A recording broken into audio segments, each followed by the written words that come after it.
반갑습니다. 저는 그 방금 소개받은 우신구입니다. 부산대학교 건축학과에 있고요. 뭐 주택 연구라고는 하지만 여러분들이 아는 그런 뭐 아주 멋진 아름다운 그런 인류 건축가들이 설계한 그런 주택을 연구하는 건 아니고요. 그냥 일반적인 사람들이 살고 있는 그런 집을 연구하고 있습니다. 혹은 또 우리 사회에서 잘 알려지지 않은 그런 주거들을 연구를 하고 있습니다. 특히 오늘은 이제 제목을, 사실 이게 제목은 여기에 뭐 창난의 도시라고 이렇게 지은 이유는 제목을 좀 섹시하게 만들려고 그렇게 한 거고요. 너무 큰 의미를 두지 않았으면 좋겠습니다. 그렇지만 듣고 맨 마지막에 아마 그래서 창난의 도시였을 수도 있겠다라고 아마 조금 뭐 공감하는 부분도 있으리라고 생각합니다. 뭐 이런 순서로 말씀을 드리도록 하겠는데요. 이분은 이제 루덥스키라고 하는 분인데요. 이분이 저는 이제 아까 얘기했죠. 저는 인류 건축가들이 설계한 주택을 연구하지 않고 일반 사람들이, 우리 도시에 살고 있는 일반인들이, 평범한 사람들이 지은 주거를 연구를 하는데, 이분도 저와 상당히 비슷한 성향이었어요. 그래서 이분이 이제 주로 이제 연구했던 게 전 세계를 돌아다니면서 훌륭한 건축가들이 지은 그런 건축이 아니라 아주 옛날 전부터 있었던 건축물들을 연구하신 분입니다. 그래서 뭐 그 건축을 이제 이분은 뭐라고 불렀냐면, 여기에 이제 버네큘러라고 하는 그런 건축이라고 했는데요. 우리나라 말로 하면 좀 번역하기 좀 어려운데, 우리나라 말로 하면 무슨 토속적이다 뭐 이런 건데요. 좀 토속적이다 이러면 뭐 막걸리 같은 이런 냄새가 좀 나서 그런 토속주, 뭐 민속주 이런 느낌이 좀 나는데, 그래서 저는 토속적이다는 말 대신에 뭐 지역 토착적이다 뭐 이런 말이 맞다고 생각을 합니다. 어쨌든 이분이 이제 전 세계를 다니면서 뭐 우리가 철근 콘크리트로 지은 건물이나 혹은 저 마린시티에 있는 그런 어떤 유리 타워, 글라스 타워 건물 이런 것이 아니라 아주 옛날부터 몇백 년 전부터 혹은 몇천 년 전부터 지었는데 지금까지도 그렇게 짓고 있는 건물들. 그러니까 수백 년 동안, 수천 년 동안 변하지 않고 지어오고 있는 그런 건물들을 이제 연구를 한 거죠. 그래서 이거는 이제 중국의 저 황토 고원지대에 가면 야오동이라고 하는 이게 이제 다 충적토죠. 충적토를 집을 땅 위에 지은 것이 아니라 충적토를 파내려가서 집을 이렇게 파내려가서 집을 지었습니다. 왜냐하면 흙이 부드럽기 때문에 부드러운 흙을 삽으로 이렇게 파서 내려가서 집을 짓고, 그러니까 처음에는 이제 사각형으로 파내려갔겠죠. 파내려가서 마당을 만들고 거기서 옆으로 이제 굴을 파고 들어가서 방을 만드는. 그러면 이제 굉장히 시원하고 지하니까 그죠. 1년 내내 똑같은 온도를 유지할 수 있으니까 시원하고, 그다음에 비가 그렇게 많이 안 오니까 그래도 특별히 뭐 어떤 뭐 목재를 사야 될 필요도 없고 석재를 사야 될 필요도 없는 거죠. 그래서 이제 이렇게 가다 보면 이게 여기 지하인 거죠. 지하에 이렇게. 예. 요게 이제 요 하나하나의 방 안에서 보면 이렇게 되어 있습니다. 물론 창은 없지만, 창은 이쪽에는 창이 없고 창이 이쪽에만 있지만, 여기는 이제 워낙 햇빛이 강하다 보니까 이 정도만 해도 충분히 된 것 같아요. 그래서 이제 입구는 이쪽에서 해서 저렇게 내려가는 그런 구조로 되어 있습니다. 그 다음에 이제 일본의 시마네 현에 가면, 우리가 이제 시마네 현이 우리하고 이제 사이가 안 좋은 현이잖아요. 독도를 자기 땅이라고 이제 하고 있는 건데, 어쨌든 요 시마네 현은 이제 농업이 많이 유행한 곳이라 평야지대가 넓은데, 다만 이제 아쉬운 점이 뭐냐면 우리나라 동해 쪽에서 불어가는 겨울철 북서풍이 아주 센 거죠. 그래서 그 북서풍으로부터 이 자기 집을 지키고 싶은 거죠. 북서풍에 노출이 되면 뭐 기와도 날아가고 이러니까. 그래서 과거부터 요 북서 방향으로 소나무를 심어서 L자형으로, 이쪽은 안 심고 동남 방향으로는 심지 않고 북서 방향으로만 소나무를 심어서 한 15m 높이까지, 그러니까 지붕보다 더 높게 이렇게 올리는 거예요. 그러면 집집마다 그렇게 L자형의 소나무 담이 만들어지는 거예요. 이걸 이제 이 지역에 쓰이지 마츠라고 부르는데, 요 이제 그 건물을 만들기 위해서 부지를 올렸다. 그 위에 소나무를 둘렀다. 이런 거죠. 그런데 이제 문제는 소나무가 이렇게 벽처럼 자라면 괜찮은데 소나무가 산지 사방으로 이렇게 뻗어 올라가잖아요. 그래서 그걸 이제 벽처럼 자르는 거. 이게 기술인 거예요. 그런 기술이 뭐 이게 노대골이라는 그런 소나무 자르는 기술도 같이 발전을 하면서 이것도 이제 수백 년 동안 이렇게 만들어 오고 있는 거죠. 그 다음에 이제 그 조지아라고 하는 우리나라 요즘 이제 유명해진 관광지로 유명해진 유럽과 러시아 사이에 국가가 있는데 거기에는 이제 과거부터 굉장히 오지가 있었습니다. 강원도 산골 같은데 그게 스바네티아 지역인데요. 워낙 오지다 보니까 정부가 보호를 해주지 않는 거죠. 그러니까 이제 스스로 자기를 보호를 해야 되기 때문에 이제 각자 자기가 적이 쳐들어오면 올라가서 싸울 수 있는 자기 집안에 조그만 성 같은 탑이 하나씩 가지고 있었습니다. 그래서 이제 그런 풍경이 아직까지도 남아 있는데요. 수백 년 동안 이제 그래서 이런 풍경을 가지고 있는데 이란이나 이런 데 가면 여기도 또 탑이 있죠. 여기 탑이 있는데 이 탑은 자기를 지키기 위한 탑이 아니고 비둘기를 키우기 위한 탑입니다. 안에 이제 비둘기를 키우는 거죠. 비둘기를 여기 이제 하나하나가 다 비둘기 가족이 사는 그 옛날에 무슨 노래 있었잖아요. 누구처럼 다정한 뭐 그런 거 있잖아요. 그죠? 비둘기처럼 뭐 이런 거 있잖아요. 그 비둘기가 수만 마리가 여기에 사는 거죠. 요 안에. 왜 이렇게 했냐면 비둘기가 수만 마리가 살면 엄청난 똥을 쌉니다. 그 똥이 여기 밑에 쌓이는 거예요. 그 똥을 가지고 작물을 재배하는 겁니다. 비료죠. 왜냐하면 워낙 이란이나 이런 곳은 비가 오지 않으니까 토양이 워낙 척박합니다. 비료 될 게 없죠. 근데 비둘기 똥에는 질소가 풍부하니까 식물이 자라는데 뭐 인산, 카리, 질소 뭐 이런 게 있지 않습니까? 이 세 가지가 있어야 되니까 그 중에 이제 질소가 풍부한 비둘기 똥을 1년에 한 번씩 캐와서 이제 밭에다가 뿌려서 비옥하게 특히 이제 이란 지역에는 이 오이 멜론 같은 그런 과류 이런 게 잘 자라는데 거기에는 이제 풍부한 질소가 필요하니까 이제 이런 걸 만들었다는 거죠. 그래서 아까 이 몇 가지 보여드리면 아까 정말 살기 위해서 지은 그런 집들이 있죠. 생존하기 위해서 탑을 만든다든지 그 다음에 그 척박한 그 황하 지역에서 땅을 파고 내려가서 집을 만든다든지 아니면 척박한 지역에서 농사를 짓기 위해서 비둘기를 모아서 살게 해주고 대신에 비둘기에게는 아파트를 제공해주고 대신 비둘기로부터 질소를 획득한다든지 뭐 이런 방식으로 굉장히 오랜 기간 동안 이제 이런 형성이 되었는데 그럼에도 불구하고 아까 보여드린 그림들을 보면 그 건물들이나 건축물들이 되게 아름답다는 거예요. 그렇지 않습니까? 굉장히 굉장히 건물들이 굉장히 아름다워요. 그죠? 그냥 비료를 얻기 위해서 만든 건물이고 또 적으로부터 지키기 위해서 만든 건물인데 되게 아름답다. 특히 이제 이런 오래된 마을이나 이런 데 가면 건물이 뭐 독특한 게 없습니다. 모든 건물이 다 똑같아요. 재료도 같아요. 지붕도 같아요. 페인트 색깔도 같아요. 창문도 같아요. 그런데도 획일적이지 않아요. 굉장히 아름다워요. 굉장히 다양합니다. 이렇게, 그죠? 막 출렁출렁하면서 만들어진다는 거죠. 이런 곳인데요.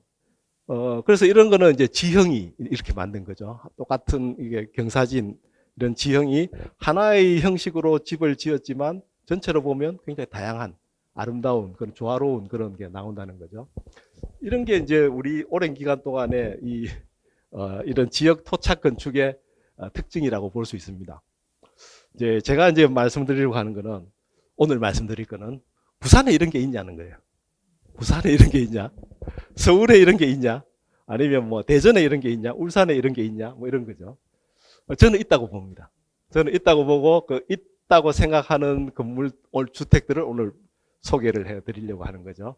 부산은 뭐 사실은 역사가 짧습니다. 원래 역사가 긴 곳은 동네가 역사가 길고 부산은 사실 뭐 한 150년, 그죠? 길게 보면 150년 정도 된다고 봅니다. 그런데 부산의 역사 중에 가장 부산은 사실은 출발점이 좀 잘못됐다고 생각되는데, 제 생각은.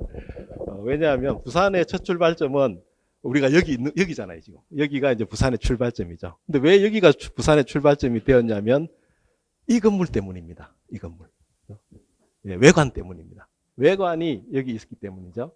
외관이 뭐냐면, 이제 일본이 임진왜란 이후에 조선 정부와 임진왜란 이후에 관계가 서먹서먹해졌는데, 그래도 이제 일본이 우리한테 필요한 게 있으니까 무역도 해야 되고, 그 다음에 또 외교도 좀 맺어야 된대. 그러니까 외교와 무역을 하기 위해서 우리가 가서 살 수 있는 지역을 하나 지정해줘.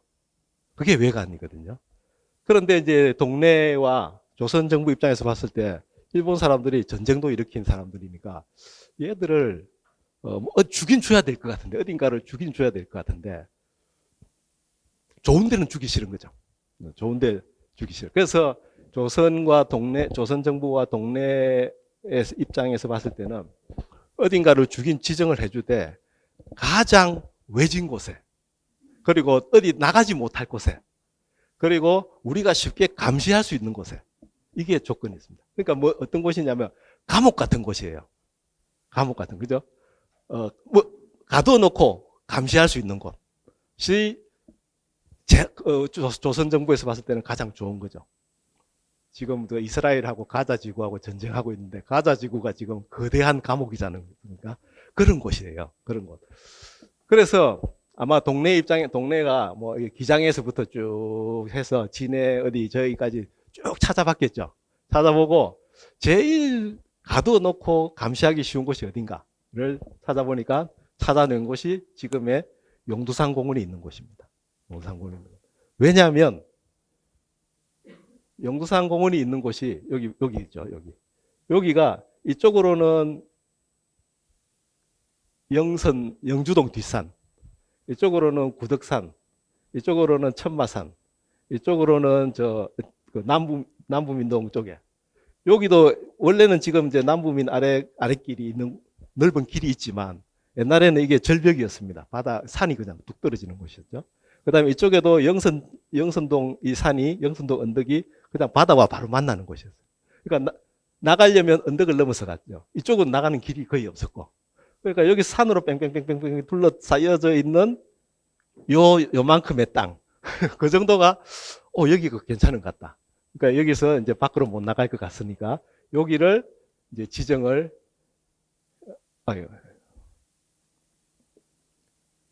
여기를 이제 지정을 해준 겁니다.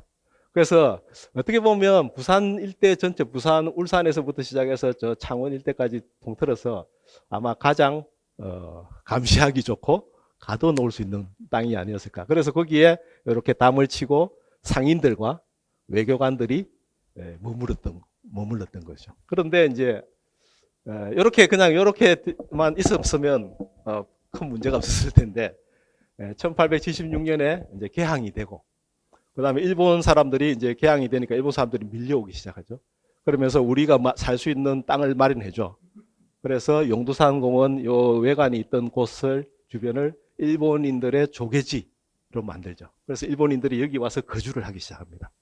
그리고 원래부터 여기에 일본인들 외교관의 건물도 있었고, 상인들의 상인들의 상점도 있었고, 주거도 있었고, 또 여기 관수라고 하는 이 지역을 관할하던 사람들의 숙소도 사무실도 있었으니까, 일본 사람들이 처음 와서 정착하기로는 여기가 아주 좋은 적재적소의 장소였던 거죠.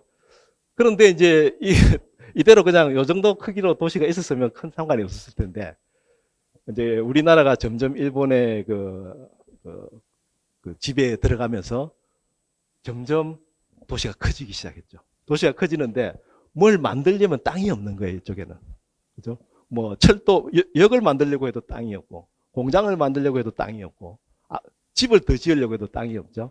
그래서 집을 짓는 곳은 대신동 쪽으로 조금 올라가기도 했고, 조선소를 짓는 것은 영도 쪽으로 넘어가기도 했지만, 예를 들면 뭐 철도역을 만들 장소가 없었죠. 그래서 어쨌든 이게 도시가 커지니까 어디론가 확장은 해야 되는데, 산으로 빙빙빙 둘러싸여 있는 곳에서 확장을 할 수 있는 유일한 방법은 여기로 올라가는 방법밖에 없었습니다. 지금의 영주동, 초량, 수정동 쪽으로. 그래서 영주동 이 지역과 이 영주동 초량을 가로막고 있던 이 산을 폭파하고 메우기 시작합니다. 그죠? 그러면서 이제 여기 이제 이 산을 폭파하고 철도를 만들면서 이제 이쪽으로 이렇게 도시가 이렇게 긴 꼬리를 가진 도시처럼 이렇게 확장을 하기 시작했죠. 이게 이제 어떻게 보면 오늘날 이제 부산의 가장 큰 문제점 중에 하나가 동부산과 서부산 격차지 않습니까? 동부산과 서부산의 격차고, 동부산 그 해수동, 요즘 말하는 해운대 수영 어디입니까? 동네? 해수동과 이쪽 원도심 지역의 격차가 나는 첫 출발점이 여기서부터 출발한다고 볼 수 있습니다. 여기서부터 이제 이렇게 하면서 부산은 점점 동쪽으로 북쪽으로 이제 도시가 커지죠. 왜냐하면 이제 땅이 없으니까 그렇게 될 수밖에 없었는데, 그래서 이제 이쪽에 영주동, 초량동, 이쪽에 수정동 쪽으로 이제 철도 시설과 그 다음에 각종 뭐 산업 시설들이 들어서면서 이제 도시가 이제 확장의 방향을 잡기 시작한 거죠. 이게 이제 그 도시의 이 부산의 첫 출발인데, 그래서 이제 1939년 정도가 되면 이런 도시가 만들어집니다. 원래 있던 지역, 외관이 있던 지역과 새로운 주거지, 새 마을이죠. 새 동네, 대심동, 그죠. 그 다음에 여기 이제 조선소와 철도, 이 정도로 해서 도시가 딱 구성돼요. 이 정도였으면 아마 진해 정도의, 지금의 진해 정도의 도시로, 아름다운 도시로, 자족적인 도시로 행복하게 잘 살았을 것 같은데, 갑자기 광복이 해방이 되었고, 그 다음에 해방되고 5년 후에 한국전쟁이 터집니다. 사실은 이제 한국전쟁 때 피난민들이 많이 왔다고 생각하시는데, 사실은 광복되고 1945년부터 한국전쟁이 일어나기 전까지도 부산은 엄청난 사람들이 몰려들었습니다. 특히 이제 일본에 있던 귀한 동포들 이제 왔죠. 그 다음에 귀한 동포들이 온 것만 아니라 한국에 있던 일본 사람들, 남한에 있던 일본 사람, 뭐 각 도시에 다 일본 사람들이 있었고, 북한 지역에도 있었고, 그 다음에 만주에도 일본 사람들이 있었습니다. 만주국을 설립한. 그 일본 사람들이 다 일본으로 다시 가려면 어디로 갔냐면 부산을 통해서 갔습니다. 그래서 전국에 있는 일본인들이 다 부산으로 모여들었고, 또 일본에 있던 동포들 뿐만 아니라 남중국에 있는 동포들, 상해, 광주 이런 데, 광저우 그쪽에 있는 중국 동남쪽에 있던 동포들도 부산으로. 그러니까 이게 외국에 있던 우리나라 사람과 한국 한반도와 만주에 있던 일본 사람들이 부산에서 교차하면서 왔다 갔다 하는 그런 아주 엄청난 시절이었습니다. 그게 1945년부터 1948년까지 3년에 걸쳐서 엄청나게 왔다 갔다 했죠. 그러다가 이제 한국전쟁이 터집니다. 그래서 한국전쟁이 터지고 이제 막 이런 일들이 벌어졌죠. 우리가 잘 아는. 그래서 우리가 이제 피난 수도라고 하는 것이 이제 1023일 동안 부산이 피난 수도였는데, 부산은 피난 수도였는데, 정부가 부산에 있었는데, 대통령부터 시작해서 정부가 부산에 있었는데, 정작 도시는 무정부 상태였다. 정부가 부산에 있었지만 도시는 무정부 상태로 변했다는 거죠. 그래서 이게 이제 서구 암남동 쪽에 막 바위 위에도 집을 짓고 살기도 했고요. 그리고 여기도 보면 더 이상 이제 집을 지을 데가 없죠. 그죠? 여기도 파도 치는 곳까지 이제 간 것이니까. 그래서 더 이상 갈 수 없는 곳은, 없는 사람들은 그 이전에 이제 1909년 아미동 위에 일본인들의 묘지가 있었는데,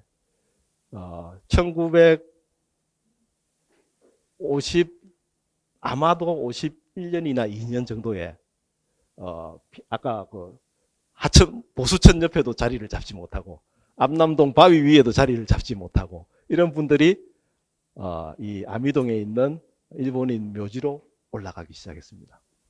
왜냐하면 이때 일본인 묘지는 방치된 상황이었죠. 45년에 일본인들이 가고 나서 방치되어 있었고, 그 다음에 방치되어 있었을 뿐만 아니라 일본인들이 묘지를 만들기 위해서 이 경사진 언덕 위에 이렇게 틀을 잘 닦아놨죠. 이렇게. 그죠? 묘지를 만들려면 이제 축대를 쌓고, 그 다음에 이 부지를 정비를 해야 되니까 했고, 그 다음에 여기 보시면 알겠지만 이런 이런 거 보시면, 이런 거 보시면, 일본인들의 무덤은, 묘지는, 우리나라 묘지는 되게 토분이잖아요. 그러니까 흙으로 이렇게 쌓았지만, 일본 사람들은 돌로 만들었습니다. 석분이죠, 이렇게. 그래서, 이렇게, 그것도 돌도 돌아가신 분들을 위해서 만든 돌이니까 엄청 고급 돌을 사용해서 만드는 거죠. 그래서, 이렇게 만든 위에다가 이렇게 텐트를 치고, 거주하기 시작했습니다. 잘 보시죠. 잘 보시면 여기에 용두산 공원이 있죠. 여기 지금 기상대에 있는 그 중구청이 있는 데죠. 여기 민주공원이 있는 언덕이죠. 저 뒤에 저 우암동 적기 이쪽이 보이시죠? 여기가 지금 이렇게 바뀌었죠. 여기 용두산 공원이고 여기 기상청이 있는 데고 민주공원이 있는 데고 아까 그 위죠 여기. 그래서 이게 여기에 자리를 잡고 처음에 아마 여기 자리 잡은 사람들은 제가 생각할 때는 여기 계속 있을 거라고 생각하지는 않았을 겁니다. 전쟁이 끝나면 고향으로 갈 거야. 근데 전쟁도 곧 끝날 것 같았습니다. 그죠? 같았겠죠? 그런데 전쟁도 3년을 끌었고 그 다음에 통일되면서 끝난 것이 아니라 분단된 채로 끝나버렸죠.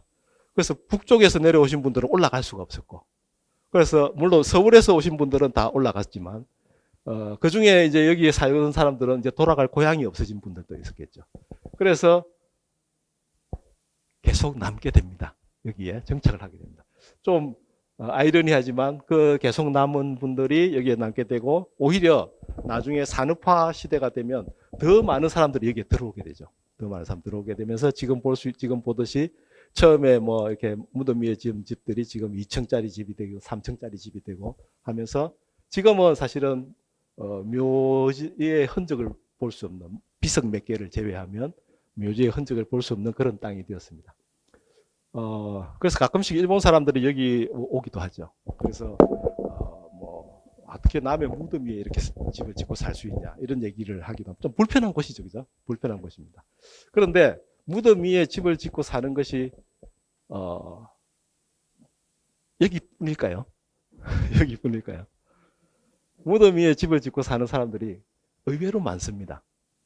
여기 필리핀에 가면 노스 세메추리라고 하는 필리핀 마닐라 북부에 공동묘지가 있는데요. 여기는 무덤으로 쓰고 있는 옆에서 사람이 살고 있습니다. 뿐만 아니라 무덤 주인과 여기 사는 사람이 계약을 맺어서 무덤에 살게 해줄 테니까 깨끗하게 청소해. 무덤을 관리하는 거죠.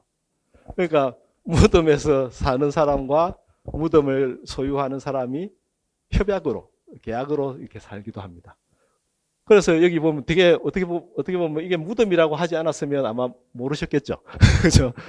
실제로 무덤이고 지금도 무덤으로 사용하고 있고 지금도 사람이 죽으면 여기에 묻습니다. 물론 이제 뼈만 납골만 하는 거지만 그래서 이게 그런 거를 이제 뭐라고 부르냐면 이제 네크로폴리스라고 부릅니다. 네크로폴리스. 물론 원래 의미는 네크로폴리스는 무덤이 많이 모여 있는 장소를 네크로폴리스라고 하는데 어쨌든 일종의 죽은 자와 산자가 함께 거주하는 곳이죠. 그 다음에 카이로에 가면 이집트 카이로에 가면 아라파라고 불리는 수천 년 된 무덤이 있습니다. 수천 년 된 무덤. 그리고 지금도 사용하고 있는 무덤. 엄청 규모가 큰 무덤입니다. 공동묘지죠. 엄청. 근데 거기에 지금 사람들이 몇십만 명이 살고 있습니다. 몇십만 명이 몇백 명, 몇천 명이 아니라 몇십만 명이 이 무덤과 같이 살고 있습니다. 그러면 왜 마닐라나 카이로가 왜 이렇게 죽은 자와 산자가 같이 공존하냐? 마닐라도 그렇고 카이로도 그렇고 1960년대 70년대 이후에 급격히 도시화가 됩니다. 도시화되고 시골에 있던 농촌에 있던 사람들이 다 도시로 몰려들어요.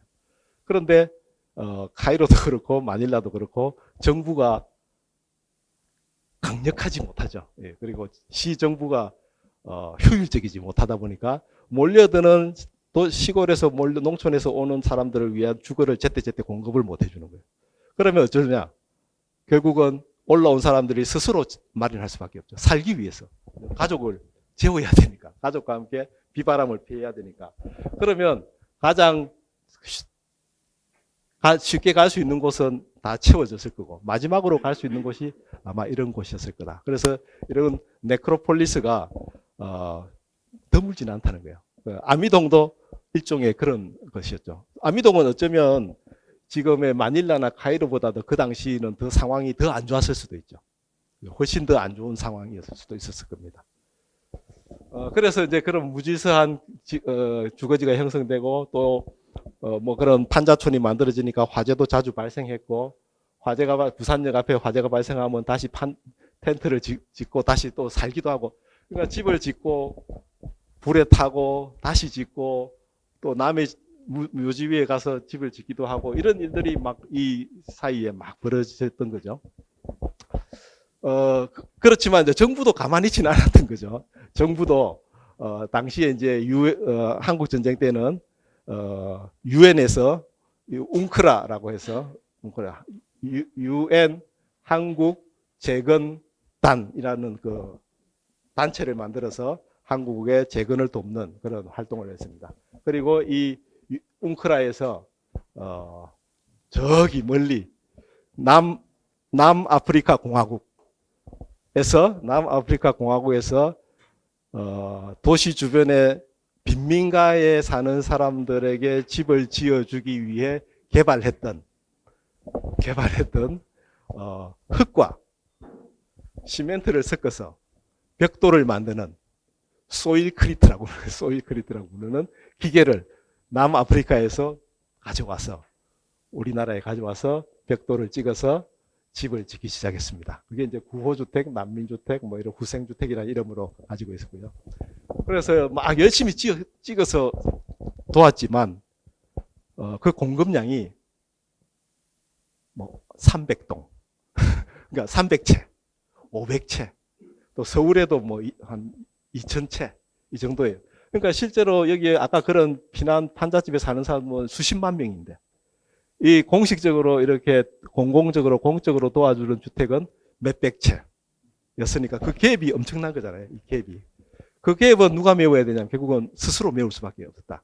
스스로 어딘가에서 땅을 찾아내고 어떻게든 재료를 가지고 와서 집을 짓고 살았다는 거죠. 그래서 뭐 이런 영도 청학동에도 이제 이런 웅크라에서 지은 난민주택들이 있었지만 지금은 이제 거의 다 없어졌습니다. 왜냐하면 흙과 시멘트를 섞었기 때문에 이게 너무너무 약한 거죠. 그래서 이제 지금은 거의 다 없어졌는데, 그때, 아미동의 그런 묘지 위에 집이 지어지고 있었는데, 그 시기를 즈음해서 아미동 바로 뒤쪽에 새로운 마을이 하나 만들어졌습니다. 그게 이제 우리가 잘 아는 감천문화마을이죠. 감천문화마을은 이렇게 굉장히 규칙적이죠. 이렇게 완전히 등고선을 따라서 아주 규칙적으로 똑같은 크기의 집들이 이렇게 아주 질서정연하게 만들어져 있습니다. 다른 지역, 부산에 경사지가 많지만 이렇게 질서정연하게 만들어진 데는 없습니다. 그죠? 그런데 자세히 가서 보면 또 한 집도 같은 집이 없어요. 집이 다 다릅니다. 다, 그죠? 집이 멀리서 보면 다 비슷비슷해 보이는데 가까이 가서 보면 집들이 다 달라요. 그래서 사람들이 되게 좋아하죠. 알록달록하다, 뭐 예쁘다, 뭐 아기자기하다, 뭐 이러면서 우리나라 사람들이 한 10년 정도 와서 사진을 찍고 갔고, 그 다음에 또 지나니까 막 외국에서 막 베트남, 인도네시아, 뭐 중국 이런 데서 막 와서 막 지금 사진을 찍고 있는데요. 여기죠. 여기가 이제 아까 아미동이었고요. 아미동 바로 뒤에 여기인데요. 사실 이 감천문화마을의 출발점은 사실은 태극도라고 하는 종교에서 시작됩니다. 이 태극도가 원래는 일제강점기에 시작이 됐는데요. 충남에서부터 시작했습니다. 그때는 무극도라는 이름으로 시작을 했는데 일본 총독부가 이상한 종교들을 한꺼번에 다 없애버렸어요. 그래서 무극도가 지하로 내려갔습니다. 지하로 내려갔다가 이제 해방이 되고 나서 다시 그 무극도 도주였던 사람이 어떤 생각이었는지는 모르겠으나 해방되고 이분이 보수동으로 왔어요. 보수동에 와서 집을 하나 구하고 거기서 이제 다시 돈을 전파하기 시작했습니다. 그랬는데 이제 한국 전쟁이 터졌죠.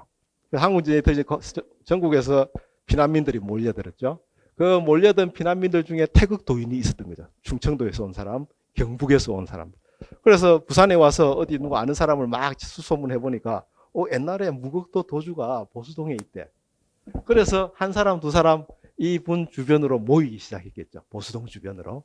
보수동 주변에 판자촌을 짓고 모이기 시작했습니다.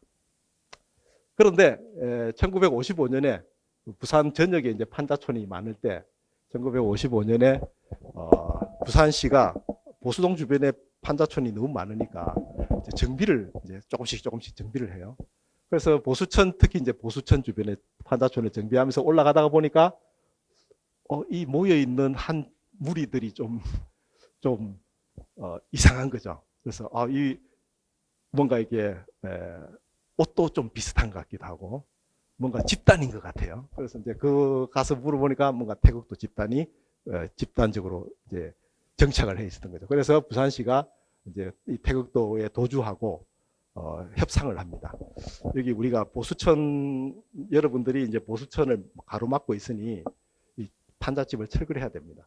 그랬더니 이제 도주가 태극도 교단에서 그럼 우리가 어디로 가냐? 그래서 그때는 영도로 가세요. 동삼동 쪽, 청학동, 동삼동 쪽, 청학동 쪽으로 가세요. 그랬더니 거기가 훨씬 여기서 접근성도 좋고 하니까 그쪽으로 가라고 했는데 도주가 no. 아니요, 거기를 안 가겠다 하고 그럼 어디 가시겠습니까? 여기 가겠다. 이 골짜기로 가겠다. 근데 부산시 입장에서 보면 여기가 굉장히 아미동 산 언덕이 되게 높거든요. 굉장히 높고 그리고 여기는 아무것도 없었습니다. 그냥 뭐 농가 몇 채만 있는 그런 곳이었는데 태극도에서 여기를 가겠다라고 해서 부산시 입장에서 보면 어서 가세요. 어서 가세요. 안 그래도 여기 모자라는데 땅도 없는데 어서 가세요. 그래서 땅을 태극도에게 뭐 팔았을 거예요. 팔고 이제 태극도가 굉장히 저렴하게 아마 이 부지를 부산시로부터 넘겨받아서 이쪽 여기에 있던 분들이 여기로 갑니다. 그런데 이제 가는데 그 가는 과정이 여기에 가서 새 집을 짓고 이사를 간 것이 아니라 보수동에 있는 판잣집을 뜯어서 묶어서 메고 걸어서 아미동 고개를 넘어서 와서 다시 조립을 한 거예요. 다시 조립을 했죠. 왜냐하면 재료가 없었으니까. 건축 재료가 없었으니까. 그래서 한 태극도 도인들이 절반은 여기 감천에 와서 산에서 돌을 모아서 축대를 쌓고 땅을 만들고 절반은 기존에 있는 집을 뜯어와서 여기 와서 다시 재조립하는 그 과정을 한 4개월, 5개월을 합니다. 5개월을 하면서 800세대가 옮겨와요. 800세대가 5개월 정도 만에 1955년 여름부터 가을에 걸쳐서 이렇게 뜯어오는 거죠. 맨손으로 다. 그래서 만들어진 게 이게 초기의 태극도 마을입니다. 마치 이게 지금 이게 1950년대 말인데요. 그러니까 만들어진 지 한 3, 4년 정도 됐을 때인데 한 몇십 년 된 듯한 마을이잖아요. 뭐 막사이브도 10년 된 듯한 뭐 이런 거 몇십 년 된 듯한 마을인데 그 이유가 뭐냐면 보수동에 있던 걸 뜯어와서 재조립을 했죠. 그런데 이제 여기서 이제 이 태극 감천 문화마을의 경관을 결정짓는 원인이 되는데요. 뜯어서 오면서 한 집 한 집을 개별 주택으로 만들지 않고 단독 주택으로 만들지 않고 창고처럼 쭉 이었습니다. 이렇게 쭉 이었어요. 쭉 있고 내부에 칸을 질러서 각 세대에게 나눠줬습니다. 그러니까 약간 기숙사 같은 혹은 사택 같은 그런 분위기겠죠. 그러니까 같은 폭으로 나눠졌겠죠. 같은 크기로. 그래서 그 보수동에서 원래 보수동에서는 아마 따로따로 있었을 거지만 그걸 가지고 와서 조립은 한꺼번에 쭉 이어서 창고처럼 만들고 그 창고 같은 데를 이렇게 나눠서 집을 짓습니다. 다만 요 집 그리고 이 집은 조금 다르죠. 이거는 일종의 그 기도실입니다. 기도실. 자기들 여기 마을 사람들은 여기 가서 기도를 하고 여기 마을 사람들은 여기 와서 기도를 하는 거예요. 그리고 여기 이제 이렇게 가운데에 여기에 여기서 여기까지는 이렇게 틈을 많이 벌렸습니다. 이렇게 틈을 많이 벌렸는데 왜 벌렸냐면 화재가 발생했을 때 화재가 이렇게 이어지지 연결되지 않도록 여기 약간 틈을 벌려서 집을 이렇게 지었죠. 요 집이요. 그래서 이렇게 이제 처음 만들었는데 실제로 이게 이제 그 원래 모습이에요. 이게 그죠? 이 바닥이 땅바닥입니다. 땅바닥에 가마니를 깔고 그리고 문도 제대로 없어서 그죠? 문도 제대로 없어서 뭐 이런 걸 그러니까 이게 아마 그 겨울이었으면 엄청 추웠겠죠. 엄청 추웠을 거다. 그래서 야 아무리 그 판잣집이고 상황이 안 좋더라도 그래도 새롭게 정착지를 만드는데 어떻게 집을 지어도 너무 허술하게 지었다는 생각이 들죠. 그런데 이거는 이제 그 당시에 물론 그 경제적인 상황도 안 좋았지만 이거는 태국도의 독특한 신앙관이 있기 때문에 이렇게 지은 겁니다. 뭐냐면 태국도의 독특한 신앙관이 뭐냐면 이 두 개인데요. 천지개벽과 무학도통입니다. 무학도통은 뭔지 아시겠죠? 배우지 않아도 도를 통한다. 도를 아십니까? 배우지 않아도 도를 통한다. 그 다음에 그 도를 통하면 천지개벽이 온다는 거예요. 천지개벽이 오면 도를 통한 사람들은 5만 년 동안 신선처럼 살 수 있다는 거예요. 신선처럼. 그런데 천지개벽이 그럼 언제 오냐? 언제 오겠습니까? 1000년 후에? 2000년 후에? 가 아니라 태국도에서는 곧 온다. 곧 온다. 곧 오면 너희들은 안 배워도 천지개벽이 오면 신선처럼 5만 년을 살 수 있다. 곧 오면 어떻습니까? 굳이 좋은 집을 지을 필요가 없잖아요. 우리가 집을 지을 때는 가족과 함께 100년, 1000년, 만년 살고 지고 뭐 이런 건데 이게 곧 오는 천지개벽이라면 굳이 현세의 주거를 잘 지을 이유가 없습니다. 그죠? 잘 지을 이유가 없죠. 그래서 아마도 되게 대충 좀 참고 살자. 대충 짓고 참고 살자로 시작을 했던 것 같고 그 다음에 무학도통이니까 이거 무학도통이라서 굳이 안 배워도 되니까 아이들을 학교로 안 보냈습니다. 학교로 보내지 않고. 그래서 1960년대, 70년대에 처음 들어왔던, 태극도 마을에 처음 들어왔던 아이들이 군대 갈 나이가 됐는데, 군대를 보내려고 보는데 군대를 못 가는 거예요. 초등학교를 안 나와서. 그런 이제 일들도, 그러니까 배우지도 않고, 집도 대충 살고, 곧 조금만 참자, 이렇게 하면서 살았겠죠. 이런 곳에서. 그래서 이 초창기에 집을 짓고 있을 때의 모습인데, 우리가 볼 때는, 여러분 어떻습니까? 좀 있으면, 천지개벽이 되니까, 신선이 될 겁니다. 이렇게 하면, 미쳤나, 이런 생각하겠죠. 그런데, 이 당시에 이 마을에 온 사람들은 진심이었습니다. 믿었다고요. 믿었기 때문에 왔겠죠. 그리고 실제로 이게 한국 전쟁 때만 온 게 아니라 전국에서 어렵게 살던 사람들이 1960년대 말까지도 왔습니다. 여기에 그 말을 믿고 무학도통, 천지개벽을 믿고 1960년대까지도 마을이 계속 커졌습니다. 60년대까지도 마을이 계속 커졌죠. 그래서 사실은 이거 정말 말이 안 되는 건데 사실 말이 안 되는 일들은 지금도 많이 일어나고 있지 않습니까? 요즘 막 시끄러운 무슨 펜싱 선수도 어떻게 저게 말도 안 되는 저런 걸 믿지 이런 것처럼 정말 말이 안 되지만 사실은 이때는 우리나라가 아마 가족도 잃고 부모도 없고 혼자 내버려서 아무도 정부도 돌봐주지도 않고 기초수당도 안 주고 뭐 그런 데서 먹고 살기 위해서는 아마 이런 데 가서라도 이렇게 살았을 거라고 생각이 됩니다. 그리고 그 당시에 찍은 사람들의 표정을 보면 뭐 그렇게 나쁘지 않아요.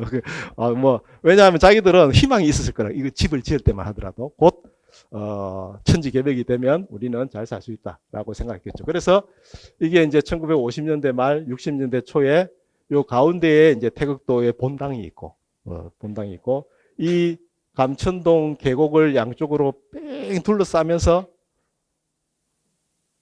태국도 마을이 형성된 겁니다. 엄청나게 큰 마을이었죠. 아마 우리나라에서 거의 유일한 신앙 공동체 마을. 근데 물론 우리나라에도 신앙 공동체 마을이 있긴 있어요. 부산에도 있습니다. 부산에 어디 있습니까? 예, 신앙촌에 있습니다. 신앙촌도 원래는 경기도 부천에서 시작했다가 남양주로 갔다가 그 다음에 지금 기장으로 왔는데, 그런데 이제 신앙촌 같은 경우에는 이제 도시형은 아니잖아요, 그죠? 그래서 이게 이제 우리나라에서는 어떻게 보면 도시에 있는 가장 큰 신앙 공동체라고 생각할 수 있는데, 어쨌든 그 당시에 우리나라의 그런 혼란기에 우리가 믿는 도주님과 함께 같은 마을, 옛날에 그 고향도 같은 사람들, 충청도 어디 사람, 연기 사람, 충청 괴산 사람, 경북 영주 사람, 경주 풍기 사람, 뭐 이런 사람들이 이렇게, 여기는 괴산 사람, 여기는 풍기 사람, 여기는 뭐 이런 사람들이 모여서 같은 고향에서 같은 신앙을 하는 사람들끼리 어려운 가운데 같이 모여서 서로 돕고 사는 그런 마을이었습니다. 그러니까 어떻게 보면 그 당시에 여기 온 사람들은 되게 안정감을 느꼈을 수도 있다고 생각합니다. 그 험난했던 시기에, 그 험난했던, 밖에 나가면 뭐 잘 데도 없고 길거리에서 노숙하고 이런 시기에 같은 고향 사람들과 같은 도주님 아래에서 도주님의 보살핌을 받으면서, 그래도 뭐 방바닥은 가만이지만 그래도 좀 있으면 개벽이 올 거니까 그런 희망을 가지고 살았을 거다, 이런 생각이 듭니다. 그게 이제 오늘날 이렇게 마을이 바뀌었죠. 우리가 주로 가는 곳은 이쪽이지만 실제로 이쪽 언덕에도 그 태극도 마을이 이렇게 있습니다. 그래서 전체적으로 이제 9개의 마을이 이렇게 형성이 되어 있었는데요. 그래서 이제 감천문화마을의 형성에 그 경관에 가장 큰 만들어진 이유가, 첫 번째는 한꺼번에 갔다는 겁니다. 한꺼번에 짧은 시기에 집단적으로 갔다는 게고, 두 번째는 어쨌든 한 종교가 강력한 질서가 하나 있었다는 거예요. 강력한 질서가, 그 정부가 아니라 종교, 태극도 교단이라고 하는 강력한 구심점이 하나 있었다는 거죠.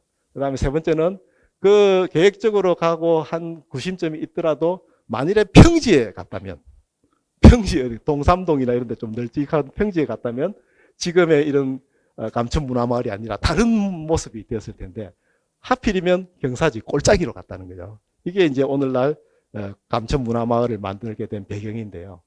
1958년에 갑자기 도주님이 돌아가십니다. 마을이 간지 55년에 갔는데 3년 만에 도주님이 돌아가셨어요. 사람들이 이렇게 모여서 도주님의 죽음을 슬퍼하고 있지만 머릿속 한 구석에서는 이 뭐지? 이런 생각이 들었겠죠. 천지개벽은 어떻게 되는 건가? 나는 어떻게 되는 건가? 여기는 어딘가? 뭐 이런 생각이 살짝 들었을 겁니다. 살짝 들었을. 그럼에도 불구하고 이제 교단이 상당히 세었기 때문에, 그래도 이제 도주님은 돌아가셨지만 우리라 열심히 남아서 공부하면 곧 개벽을 할 수 있다라고 생각을 했을 텐데, 도주라는 강력한 구심점이 사라지고 나니까 그 밑에 있는 사람들 사이에서 갈등이 생기는 거죠. 그래서 그 밑에 교단의 간부들끼리 신파와 구파로 나뉘어져서 싸웁니다. 10년을 싸웁니다. 10년 동안 싸워요. 10년 동안 싸우고 1968년에 도주의 아들이 그 신파 구파들 다 모아서, 야, 우리 이렇게 싸우지 말고 좀 화합하자 라고 해서 다 모아서 단합대회를 1968년 9월 28일에 단합대회를 합니다. 그리고 이제 도주의 아들이 우리 그러지 말고 합시다. 그동안에 우리가 단합에 걸림돌이 됐던 사람들은 우리가 단합을 하는데 그동안 단합에 걸림돌이 됐던 사람들은 제명을 시키고 벌칙을 주고 이렇게 하자 했더니, 그 벌칙을 받은 사람들이 뭐야, 단합하자고 했는데 벌을 줘? 그래서 찢어집니다. 단합대회가 아니라 분리대회가 된 거죠. 분리대회가 돼서 이제는 더 이상 같이 할 수 없겠구나 라고 해서 주류 싸움에 밀린 사람들이 이 마을을 떠납니다. 마을을 떠나서 어디로 가냐면 서울 중계동으로 갑니다. 서울 중계동으로. 거기에 가서 새로운 교를 하나 만들어요. 그게 대순진리회입니다. 대순진리회. 그래서 대순진리회도 뿌리가 감천 이동이 뿌리입니다. 그래서 실제로 대순진리회 사람들이 감천동에 집을 사기도 하고 이렇게 하는데요. 그런데 이제 이 빠져나갔던 이 사람들이 오히려 다른 지역에 갔으면, 예를 들면 뭐 저 마산이나 혹은 뭐 다른 시골로 갔으면 아마 흐지부지 했을 텐데, 하필 서울 중계동으로 가는 바람에 교세가 팍팍팍팍, 서울의 성장과 함께 이 교세도 막 커졌죠. 그래서 대학교도 만들고 고등학교도 만들고 병원도 만들고, 그 다음에 경기도 이천에 엄청난 도장을 만들고, 그래서 교세가 태극도하고는 비교할 수 없는 교세로 확장이 되죠. 그 반대로 감천동은 절반이 도주님 돌아가시고 절반이 떠나고, 그리고 이제 굉장히 경제적인 경제 상황이 악화되기 시작합니다. 그래서 이 도인들에게 돈을 더 많이 걷기도 하고, 뭐 하여튼 여러 가지 일들이 있었는데요. 그래서 도인 입장에서 봤을 때, 뭐 도주 돌아가셔. 그 다음에 절반은 또 친구였던 사람 절반 마을을 떠나. 그 다음에 돈은 자꾸 달라고 해. 안 되겠다고 생각했겠죠. 안 되겠다. 그리고 마침 그 1969년에 우리 부산이 경제 성장이 막 될 때죠. 뭐죠? 동명목재, 뭐 국제신발, 무슨 뭐 말표, 뭐 럭키, 막 이런 막 공장들이 막 생기고 이런 일자리가 막 미어 터질 때 집도 막 지어. 그래서 이제 이 사람들이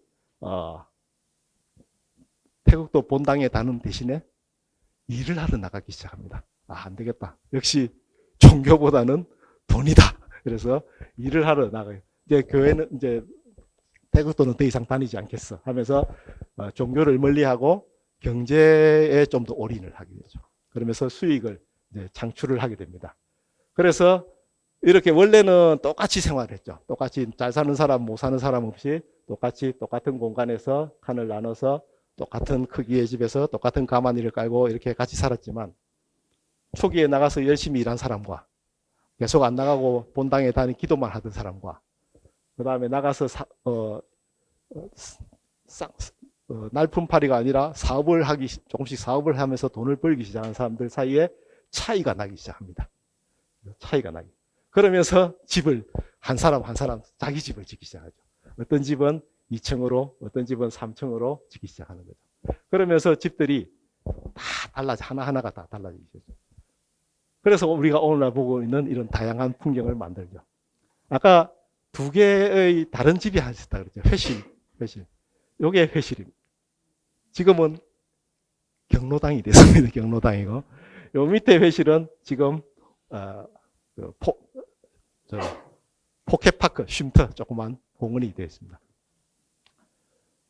그런데 그렇게 이제 각자 돈을 벌기 시작을 하는데요. 돈을 벌고 자기 집을 짓기 시작하는데, 돈을 많이 버는 사람이든 적게 버는 사람이든 자기 각자 집을 짓기 시작하는데, 그 조건이 극복할 수 없는 조건이 하나 있어요. 극복할 수 없는 어떤 조건이냐면, 어쨌든 이거 이상으로 뒤로 갈 수가 없죠. 이거 이상으로 앞으로 나올 수도 없어요. 그래서 앞에는 절벽이고 뒤에는 옹벽이에요. 그러면 이쪽으로는, 옆으로는 갈 수 있나요? 옆으로도 못 가죠. 옆에는 딴 집이 있어요. 이 집도 있고 이 집도 있고. 그러면 할 수 있는 방법이, 유일하게 집을 키울 수 있는 방법이 뭐가 있습니까? 위로 가는 방법밖에 없는 거예요. 위로. 그래서 초기에 초기에 지은 집들입니다. 초기에 지은 집들은 이렇게 여기에 되게, 그래서 아까 여기 이렇게 손으로 축대를 쌓고 했기 때문에 되게 여기서 여기까지가 한 5m에서 6m 정도 됩니다. 여기가 한 2.5에서 3m 정도 됩니다. 그래서 5m, 6m의 땅 위에 앞에 한 1m 길 내주고, 되게 한 4.5에서 뭐 그 정도 되겠죠. 그리고 폭은 이제 정해져 있고, 그래서 그 위에 이제 집을 지으면 깊이가 한 4.3m예요. 폭이 한 4.8m예요. 문을 열고 들어가면 현관, 주방, 방 하나, 방 둘. 이렇게 집을 짓죠. 그리고 이제 근데 그 당시에는 애가 많았으니까 이 방 두 개로 안 되니까 애는 어디로 보내겠습니까? 네, 위에 다락방으로. 여기 다락방으로 해서 여기서 작은 방에서 사다리 같은 계단을 통해서 다락방으로 올라와. 그래서 약간 집을 높인 거예요. 약간. 그리고 요 집은 그런 집인데 요 집은 이제 집이 다행스럽게도 맨 끝집이었는 거죠. 맨 끝집인데 보니까 옆에 공터가 조금 있는 거죠. 그래서 이 집은 옆에 공터까지 이만큼을 넓힙니다. 넓혀서 주방으로 넓히죠. 그래서 공터를 넓히니까 여기가 이제 중간에 계단이 있거나 통행 그 골목이 있었던 곳인데 사람들이 불편을 끼치지 않을 정도만 밖으로 뺐죠. 그랬더니 이 뒤로 가는 사람들이 여기 걸린다, 좁아서 안 되겠다 라고 하니까 이 집은 그만큼 잘라주는 거죠. 이렇게 잘라주고 그럼 다니기 편하게 하세요. 이렇게 서로 다른 집입니다. 다른 집이에요. 그 다음에 이 집 같은 경우는 집이 꽤 크죠. 꽤 큰데 보면 평면을 보면 이게 한 집인데 평면을 보면 입구가 두 군데가 있죠. 그렇죠. 이게 원래는 이렇게 한 집인데 이 옆집이 가면서 반은 이 집에 팔고 반은 이 집에 파는 거예요. 그래서 1.5집씩 되어서 만드는 거죠. 이 집은 이제 본격적으로 위로 올라가기 시작하죠. 위로 올라가면서 요만큼 올려서 거의 2층이 이제 다락방보다 조금 더 높은 걸 만들고, 그 다음에 이제 여기에 보면 뭔가 물건을 예를 들면 장독을 하나 내놓으려고 해도 내놓을 데가 없잖아요. 앞이 골목이니까. 그래서 뭔가 물건을 내놓거나 빨래를 넣을 곳이 필요한 사람들은 여기에 이렇게 2층에 여기에 조그만 옥상을 하나 만듭니다. 올리면서 옥상을 만들죠. 그 다음에 조금 더 돈을 번 사람들은 이제 본격적인 2층으로 올리죠. 그 다음에 돈을 더 많이 번 사람은 드디어 슬라브 집을 짓기 시작합니다. 슬라브 집을 지으면 이 위에 엄청난 넓이의 옥상이 생기죠. 거기에 있으면 뭐 부자죠. 그죠? 엄청난 일들을 이 옥상에서 할 수 있으니까 부자가 됩니다. 그 다음에 이제 더 많이 번 사람은 2층까지 올리게 됩니다. 2층까지 올리는데, 자, 이제 아까 말씀드렸죠. 이 집은, 자기의 그 경제적인 능력에 따라서 위로 올리는데, 옆으로 좌우 전후로는 더 이상 늘릴 수가 없어요. 근데 1층에서는 그렇습니다. 1층에서는 전후 좌우로 늘릴 수가 없는데 2층으로 올라가면 상황이 좀 달라지죠. 2층으로 올라가면 좀 뺄 수 있어요. 요만큼 뺄 수 있습니다.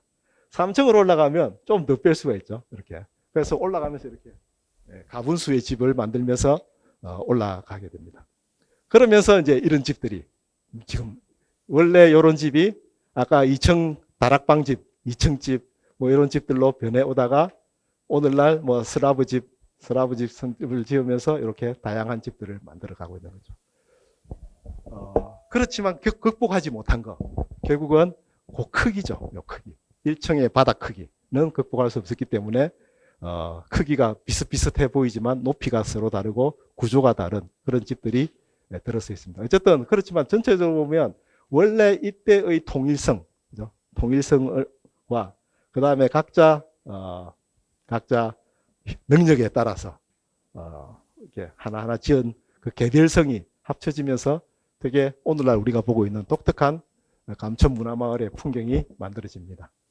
그리고 이제 요거는 이제 그 다음에 있었던 일들이고요. 그래서 런닝맨 이런 걸 최지우 편 이런 게 하면서 세계적으로 우리나라에 막 알려지게 되었고, 막 사람들이 관광객들이 막 오니까 원래 거의 죽어가던 식육점이 다시 살아나서 지금은 되게 활발히 영업을 하고 있고요. 그러니까 이제 관광객들이 많이 오니까 태국도도 조금씩 변해가기도 하고, 또 그런가 하면 또 반대로 또 주민들은 고통을 받고 있기도 하죠. 모든 주민은 아니지만 많은 주민들이 관광객들이 막 오는 것을 피해를 많이 받기도 하죠. 또 어떤 경우에 지난 3년 동안은 사실 2019년까지만 해도 300만이 넘는 관광객이 왔습니다. 그런데 더 놀라운 사실은 그 300만이 넘는 관광객의 절반 이상이 외국 사람이라는 거예요. 2019년에, 이미 2019년에. 그래서 2019년에 막 300만 넘어가면서 막 마을이 정말 북작 이렇게 했는데 2020년에 갑자기 코로나가 터지면서 확 떨어졌죠.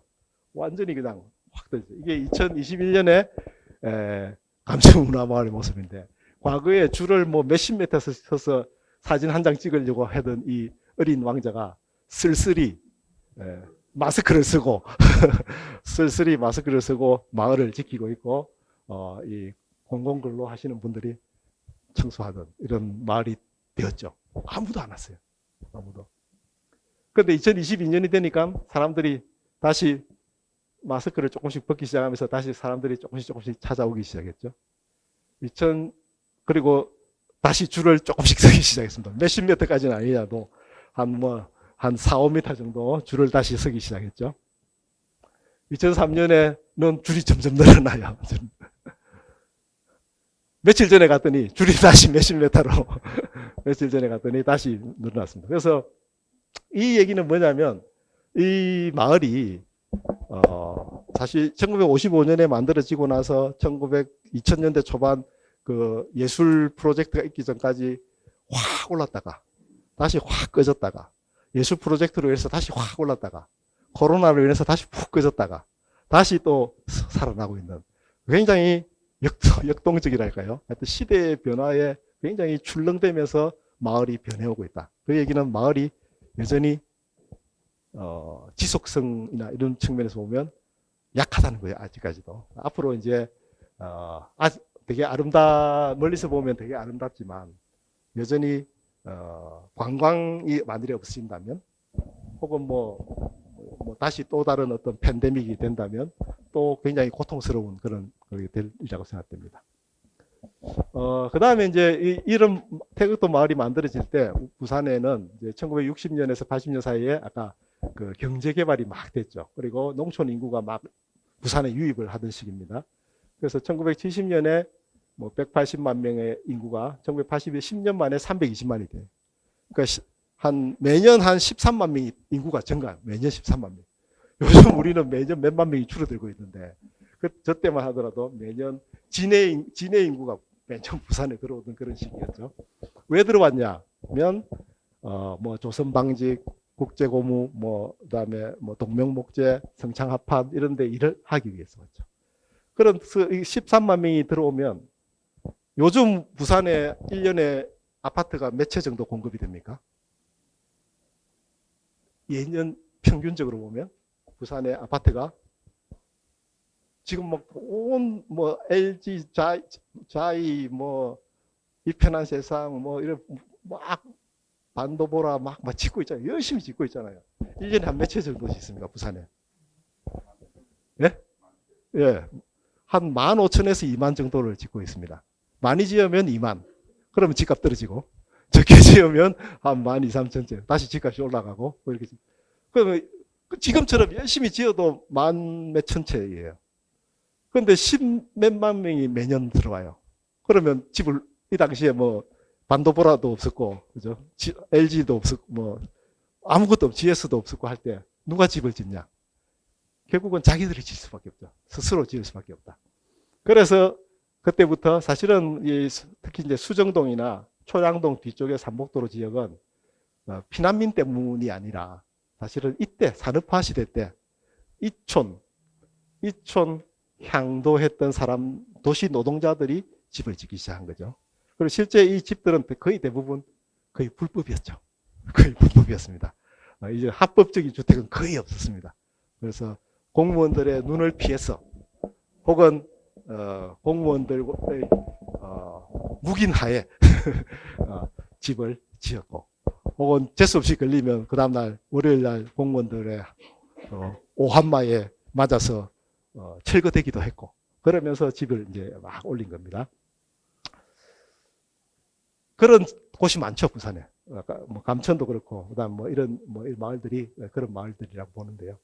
그래서 이제 그 당시에 이 판자촌이 부산뿐만 아니라 서울도 많았습니다. 부산뿐만 아니라 이촌 향도했던 사람들이. 그래서 서울에도 판자촌이 한 37%가 판자촌이었습니다. 80년대까지만 해도 지금 그 서울의 어디죠? 금호동, 옥수동, 약수동, 시흥, 난곡, 구로 이런 데 전부 판자촌이었어요. 부산보다 더 심한 판자촌이 있었습니다. 그런데 이제 서울은 이제 다 재개발을 해서 이제 아파트가 들어섰지만 그래서 부산도 이때부터 1960년대 말부터 안 되겠다. 판자촌을 철거하고 좀 제대로 된 집을 공급해야 되겠다라고 해서 판자촌을 제거하고 시형 아파트를 열심히 짓기 시작합니다. 그래서 판잣집을 없애고 아파트에서 잘 살아보자. 그래서 우리가 다 이제 아파트에서 잘 살고 있는 거죠. 이때 1960년대 말에 이 판자촌을 없앤 대표적인 마을이 어디냐면 여기입니다. 여기. 어디입니까? 네, 영주동입니다. 영주동은 사실 감천동하고 모양이 똑같아요. 감천하고 꼴짝이에요. 급경사입니다. 그런데 모양이 다르죠. 감천하고 완전히 다르잖아요. 감천은 길게 길쭉길쭉하게. 근데 여기는 다 따로따로죠. 다 지각각이에요. 왜 그렇습니까? 영주동에는 중심이 없었기 때문입니다. 태극도라고 하는 그런 강력한 구심점이 없었기 때문에 다 각자 집을 짓는 거예요. 그러니까 이런 복잡한 그런 마을이 된 거죠. 그래서 이제 이렇게 이제 됐는데, 정부에서 보니까, 여기가 전국적으로 판자촌이 문제였지만, 특히 영주동 일대가 문제다라고 콕 집어서 얘기를 했는데, 왜 그러냐면, 여기 때문이죠. 여기. 1부두, 2부두가 바로 옆에 있었던 거죠. 당시만 하더라도 외국에서 오면 비행기를 타고 오는 게 아니라 다 배를 타고 와요. 배를 타고 오면 여기에 다 정박을 하죠. 여기서 정박하고 여기를 보니까 그 있잖아요. 밤에 왔더니 너무 아름다웠다. 불빛이. 근데 다음날 아침에 일어났더니 막 완전 판자촌이었다. 그런 얘기가 바로 영주동이었을 가능성이, 영주동을 두고 얘기했을 가능성이 많죠. 그래서 시에서도 정부에서도 이거 안 되겠다. 다른 데는 몰라도 여기는 바꿔야 되겠다라고 해서 영주동 1967년에 영주동 일대를 토지구역 정리 사업을 전체를 다 고시를 하고 1968년부터 영주동 일대를 철거를 합니다. 철거하는데 얼마가 걸렸냐면 이 넓은 지역을 철거하는데 불과 몇 개월 만에 다 해버려요. 요즘 같으면 어떻습니까? 요즘 같으면 재개발하려면 10년 걸리죠. 10년, 그죠?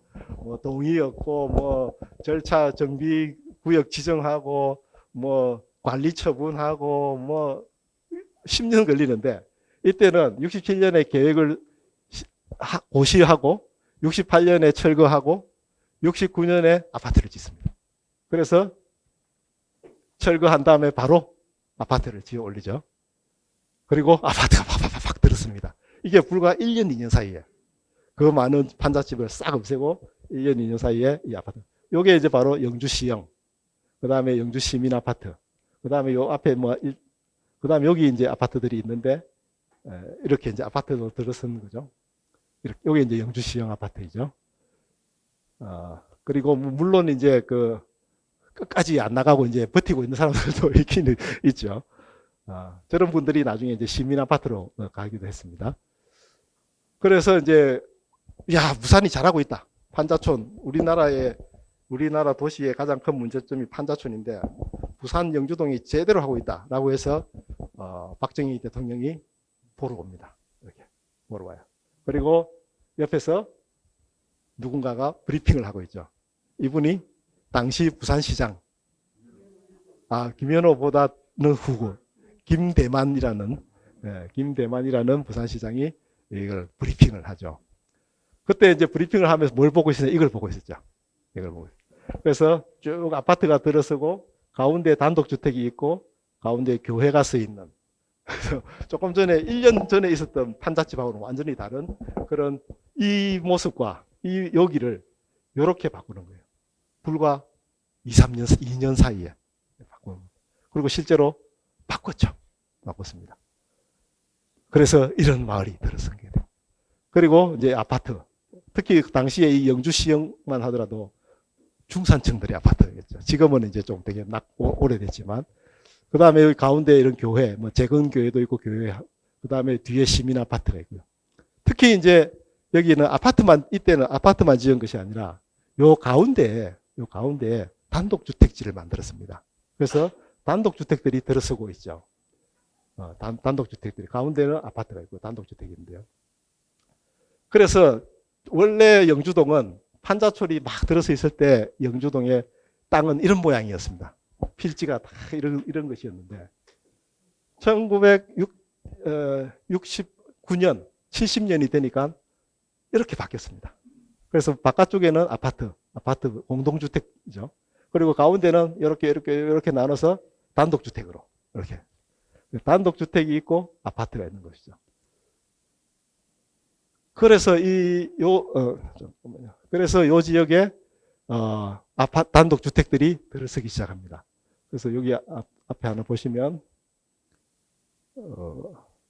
뭔가 이런 집들이 당시만 하더라도 여기가 지금은 영주동이 이제 조금 오래된 것이지만 당시만 하더라도 1969년 70년이잖아요.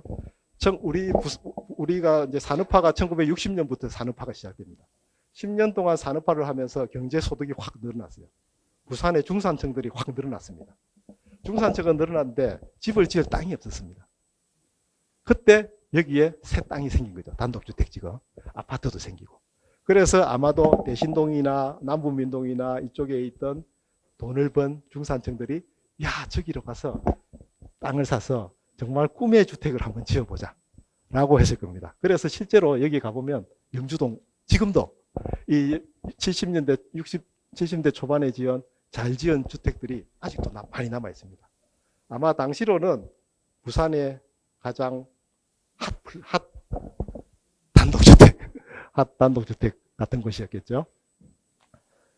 그래서 다만 문제는 뭐였냐면 아까 감천도 그렇고 여기도 마찬가지인데요.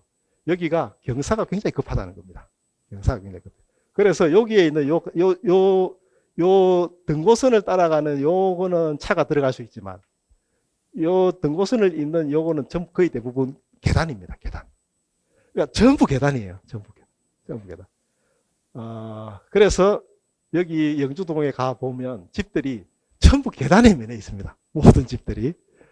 그런데 이제 영주동에 들어간 사람이 아까 부산의 신흥 중산층들이 들어갔고, 그리고 그동안 모은 돈을 가지고 꿈의 주택을, 가족과 함께 살 수 있는 꿈의 주택을 지었다 보니까 나름 굉장히 고민하면서 집을 지었겠죠. 그래서 굉장히 기발하게 계단을 이용하는 그런 집들이 많이 나타납니다. 굉장히 기발하게 짓는 집들이. 특히 이제 요 집 같은 경우에, 요 집은 요 코너에 이제 도로도 물고 있고 계단도 물고 있는 코너 집이라서 이 집은 2층도 1층, 2층도 1층, 2층도 1층. 1층이 3개가 있습니다. 바로 이 집이죠. 이 집인데, 여기 보면 요 밑에 입구 하나 있고, 여기 입구가 하나 있고, 올라와서 입구가 하나 있는데요.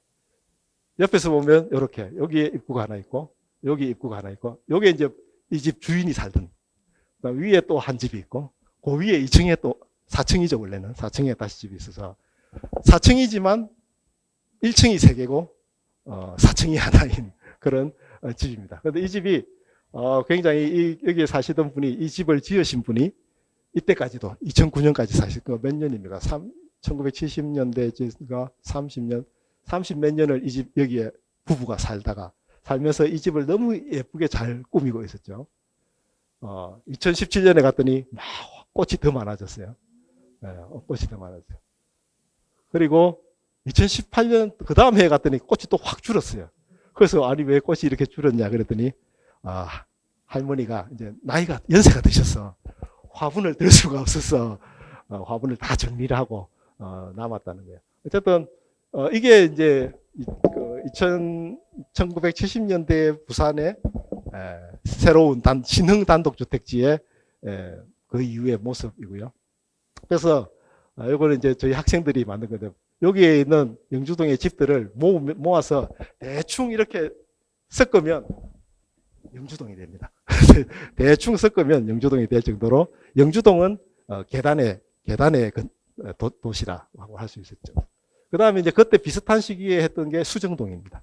수정동도 그때 이제 판자촌이 많이 있었고 한꺼번에 철거를 하면서 이렇게 아파트들과 수정 아파트죠. 아파트 그리고 단독주택 그 다음에 뒤에 뭐 이런 것들 그 다음에 요 뒤에 이제 테라스 하우스 같은 거. 여기도 수정동도 이 단독주택들이 상당히 꽤 크고 상당히 좋습니다. 그래서 특히 아까 여기 있던 그 테라스 하우스가 이제 국일주택인데 부산에서 볼 수 있는 부산에 경사지가 많은데 부산에서 볼 수 있는 테라스 하우스 중에 가장 잘된 케이스가 아닌가 할 정도로 되어 있습니다. 그래서 이분이 이제 1992년부터 사시던 분인데 여기 지금 이게 이제 PDF 파일이라서 소리가 안 나오는데요. 뭐 하여튼 옛날에는 이 집이 동네에서 수정도에서 제일 이뻤다. 멀리서 봐도 우리 집이 제일 이뻤다. 자랑하시는 중입니다.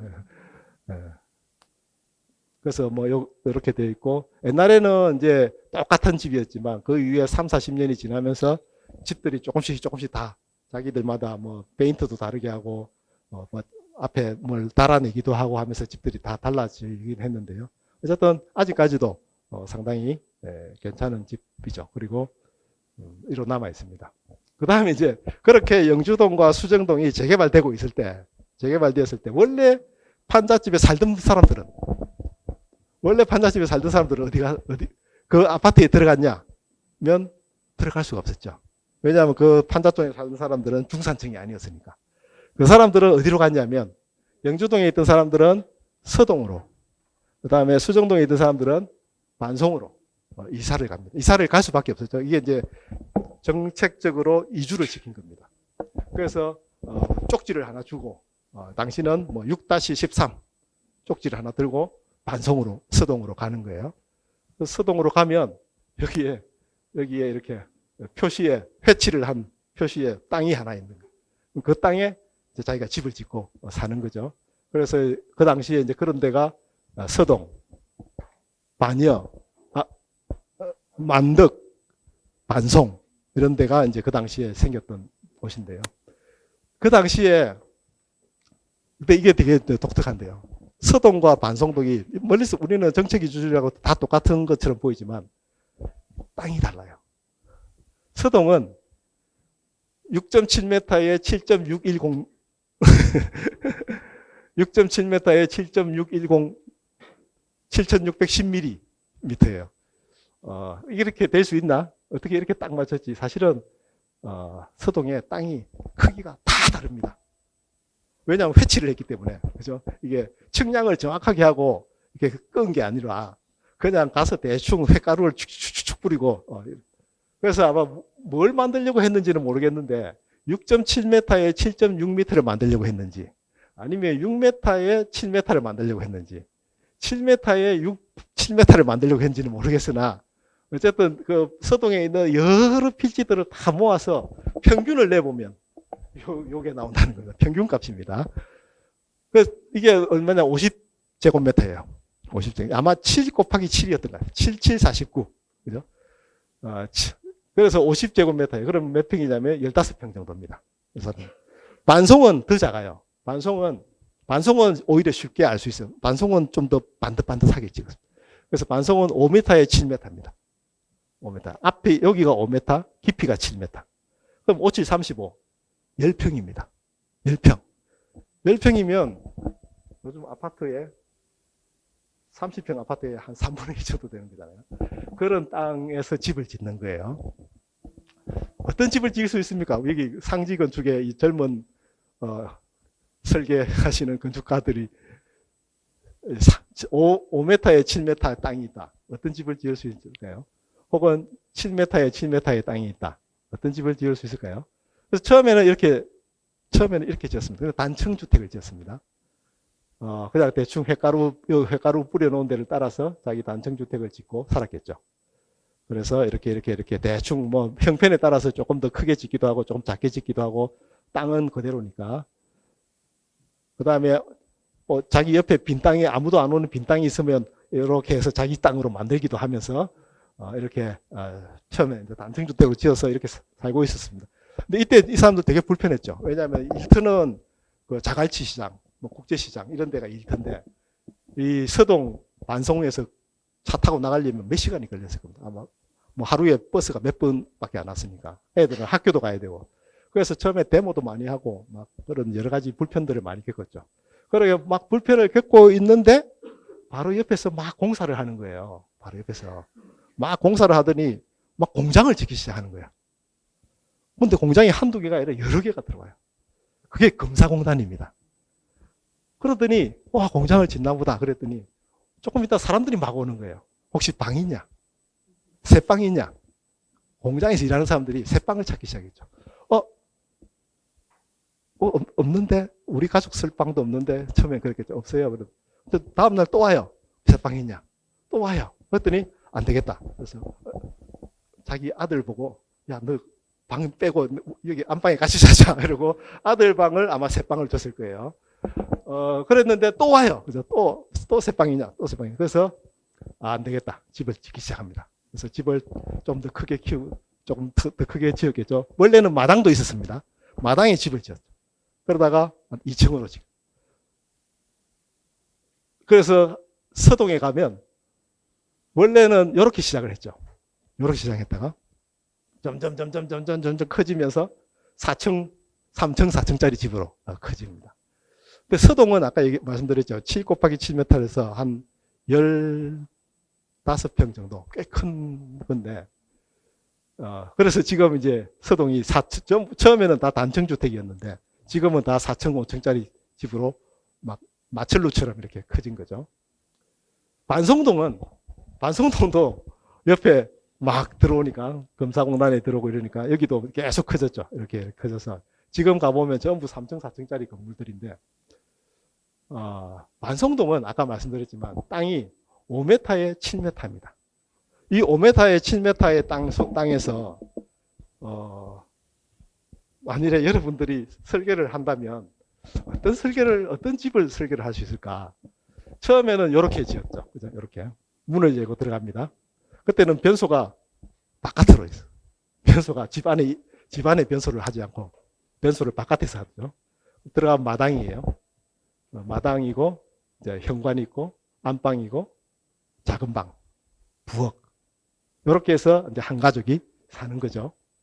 이렇게 이제 집을 짓고 살았는데, 뭐 이렇게 이거 이상 더 잘하기 힘들었겠죠. 그죠? 이렇게 마당도 있어야 되니까, 당시에는.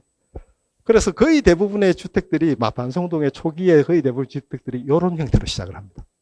그런데 이제 사람들이 이제 조금씩 새집을 얻으러 오기도 하죠. 요 집인데, 조금 전에 봤던 이 집이, 이 집입니다. 그래서 여기 변소, 화장실 문이 있고, 여기 이제 대문이 있고, 대문으로 들어가면 여기 이제 아들 방이고, 저 안쪽에, 여기가 이제 안방이고, 현관이고, 부엌이, 이렇게. 이게 기본입니다. 기본. 마당, 부엌, 안방, 아들방. 이렇게. 이게 기본이죠. 그랬는데, 이제, 보니까, 이게 마당이 너무 좁은 거죠. 마당이 너무 좁아. 그래서, 마당을 좀 키울 수 없을까? 장독 놓을 데가 없다. 그래서 아들방 위를 옥상을 만듭니다. 아들방 위를. 그래서 아들방 위를 옥상을 만드니까 올라가는 계단이 있어야 되겠죠.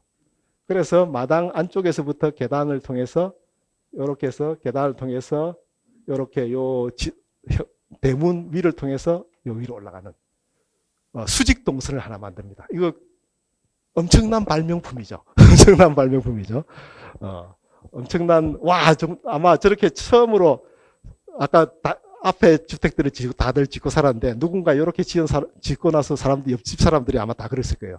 이야, 생각 잘했네. 어떻게 이런 생각을 다 했지? 이런 생각을 했겠죠. 그래서 이제 여기 이제 이 집에 들어가면 이제 이렇게 여기가 있고요. 여기가 이제 아들방 위에 조그만 옥상이죠. 그런데 그러면 이게 옥상이 좀 작으니까 그러면 안방 있는데도 옥상으로 하지.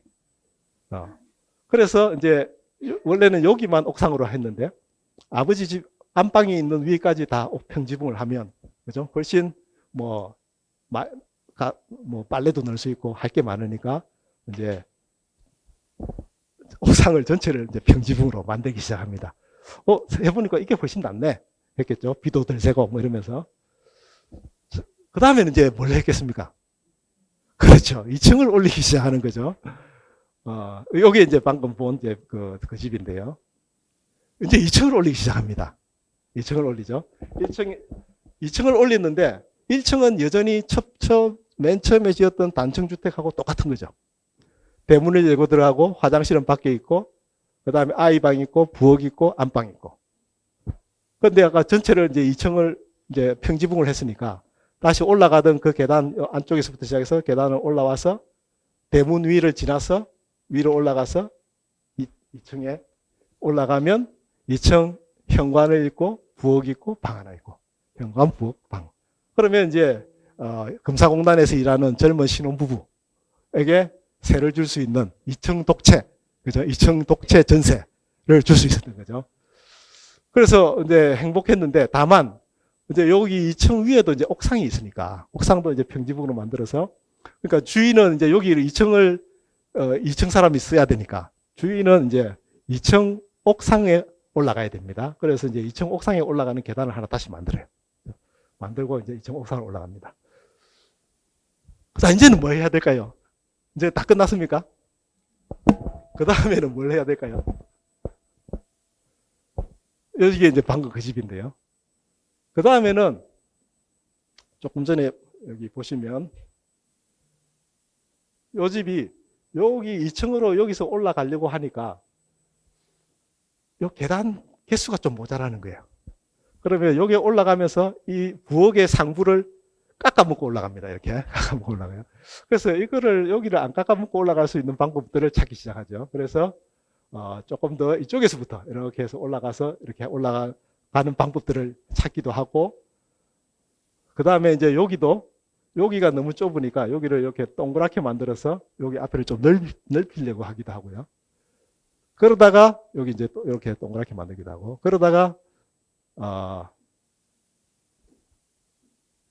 그러다가 여기 보시면 2층 주택을 하는데 항상 2층 주택이 아쉬운 점이 방이 하나밖에 없다는 거죠.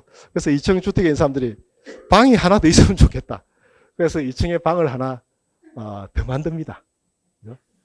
똑같이 이렇게 해서 2층에도 방 하나. 그러니까 여기 2층이 마당이 확 줄어들었죠. 마당이 확 줄어들었죠. 그러니까 마당이 확 줄어드니까 여기서 올라가던 계단이 여기 못 들어가게 되는 거죠. 그래서 어쩔 수 없이 이 계단이 이 현관과 이 집 안방을 치면서 옥상으로 올라가는 계단이 만들어집니다.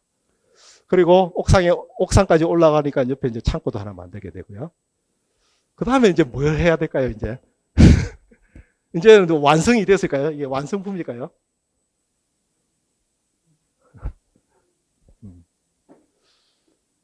이게 이제 방금 그 집인데요. 그 다음에는, 아까 조금 전에 봤던 요 집을 다시 한번 볼게요. 요게 이제, 여기에 계단이 여기서 이게 방이 없을 때는 계단이 이렇게 해서 이렇게 올라가면 됐는데, 이제는 계단이 여기서 이 현관과 안방을 확 치고 올라가야 되니까 이 집이 좀 불편했던 거죠. 그래서 이 계단을 이렇게 안 올라가는 방법이 없을까를 고민을 한 거예요. 그러면서 누군가가 분명히 그 많은 만성동에 있는 그 수백 채의 집 중에 어느 누군가가 대단한 천재가 한 사람이 있었던 거죠. 그래서 이 사람이 이렇게 올라가지 말고 여기서 이렇게 돌아서 이렇게 올라가자. 이렇게 돌아서 이렇게 계단이 원래는 이렇게 올라갔었는데 여기서 다시 이렇게 요 계단 있는 대로 다시 이렇게 올라가자. 그래서 날아가는 계단을 하나 만든 거예요. 이렇게. 여기서 이렇게 올라가지 않고 반대로 이렇게 올라가서 이렇게 올라가. 좀 위험했지만 위험하긴 했지만 어쨌든 요걸 이렇게 돌리는 순간 이 현관과 안방이 원래 방 크기를 그대로 확보할 수 있었으니까 누군가가 아이디어를 냈겠죠. 이렇게 하자. 이렇게 올라가자. 그래서 이제 이 안이 그래 좋다. 저 안으로 이제 우리가 막 따라갔겠죠. 누군가 한 사람이 하면 그 다음에 짓는 사람은 요 안을 가지고 막 지었겠죠. 그러면 이제 여기서 이제 끝인가요? 완성일까요? 이제 뭐 다 1층도 방 2개, 2층도 방 2개, 옥상도 올라갈 수 있고 해피한. 누군가가 이제 그렇게 생각했죠. 야, 요 공간이 좀 아까운데. 그래서 여기 비어 있는 게 좀 아까운데 라는 사람이 생겼겠죠. 그래서 여기에 이제 방금 조금 전에 본 겁니다. 그래서 여기에 계단이 이렇게 해서 올라갔다가 다시 저기서 계단이 올라와서 이렇게 해서 옥상까지 올라가는 계단을 뒤로 뺀 게 아니라 앞으로 이렇게 뺀 걸 만들었죠. 그 다음에 누군가가 이 공간이 좀 아깝다라고 생각했겠죠. 이 공간이. 그리고 여기 보면 이제 여기에 1층에 여기를 마당으로 만들지 말고 1층 전체를 5m, 7m를 전체를 주거로 하면 어떨까? 라고 생각을 합니다. 그래서 1층 전체를 주거로 하면 마당을 만들지 말고, 그러면 1층에 방이 여러 개를 만들 수 있고, 그 다음에 부엌도 커지고 하니까, 그러면 1층 전체를 마당으로 만들자. 주거로 하자. 그러면 계단은 어떻게 해? 계단은 그동안에 대개 계단이 대문을 열고 들어와서 1층 사람은 이렇게 들어가고 2층 사람은 요 계단 안쪽에, 마당 안쪽에 있는 계단을 삥 돌아서 2층으로 오고, 옥상 가면 다시 삥 돌아서 옥상을 갔는데 1층 전체를 이 집이 써버리면 이 계단을 쓸 수가 없게 되는 거죠. 그래서 누군가가 정말 열심히 공부를 해서 이 계단을 어떻게 하면 좋을까를 고민을 했겠죠. 그래서 누군가 한 사람이 혁신적인 아이디어를 정말 큰 혁신적인 아이디어를 만들어냅니다. 그게 뭐냐면 계단을 마당 들어와서 하지 말고 밖에서 바로 들어가는 계단을 만들자. 골목에서 바로 2층으로 올라가자. 라고 해서 골목에서 2층으로 올라가고 1층은 여기서 들어가고, 그러면 1층에 마당이 없어도 전체를 주거로 할 수 있다는 거죠. 그러면서 1층은 1층대로 세를 주고 2층은 주인집이 살고, 그러면 훨씬 동선도 겹치지 않고, 항상 2층에 올라가는 사람이 1층에 대문 열고 올라갔다 내려갔다 하니까 시끄럽기도 했는데, 너희는 너희 대문 쓰고 우리는 우리 대문 쓰겠다. 이렇게 완전히 분리형 주택이 나오면서 5m, 7m의 공간을 풀 사용하는 주거가 나타나기 시작합니다. 그럼 이제 끝입니까? 이제 끝입니까? 더 이상 할 필요가 없나요? 2층 이 사람도 생각이 있겠죠. 여기가 마당처럼 쓸 필요 있나? 우리도 1층처럼 이렇게 다 쓰면 안 돼? 그죠? 우리도 이렇게 쓰면 안 돼? 라고 생각하겠죠. 그래서 누군가가, 우리 여기서부터 대문을 하는 거죠. 여기서 대문하고 2층 전체를 다 막아서 2층을 쓰는 거예요. 그래서 1층과 2층을 다 똑같이 막아서 빽빽하게 채워서 1, 2층을 5m, 7m를 1층과 2층의 주거를 꽉 채워서 만드는 그런 주거로 발전을 합니다. 그럼 여기서 끝일까요? 여기서 끝일까요? 그리고 나서 보니까 옥상이 좀 남아있는 것 같죠. 그래서 옥상에 조그만 방을 하나 만들어서 옥상까지 올라가죠. 요걸 이제 옥탑방 같은 거죠. 여기서 끝일까요? 원래는 여기서 끝이 나야죠. 원래라면 여기서 끝이 나야 되는데, 그런데도 계속 새 방을 찾으러 오는 사람들이 있습니다. 그러면 어떻게 해야 되냐? 3층을 올리죠. 그 다음에 4층까지 올리죠. 이러면서 3층, 4층 올라갑니다. 이렇게. 그래서 오늘날 그래서 반송에 가면 대개 3층 혹은 4층의 아파트 집들이 이렇게 늘어나고 있습니다. 또는 어떤 데는 두 집을 합쳐서 우리가 흔히 보는 빌라형으로 짓는 그런 집들도 나타나고 있습니다.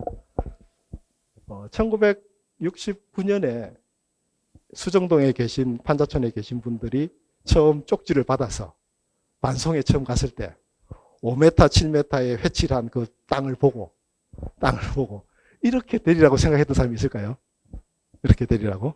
아마 아무도 없었을 겁니다.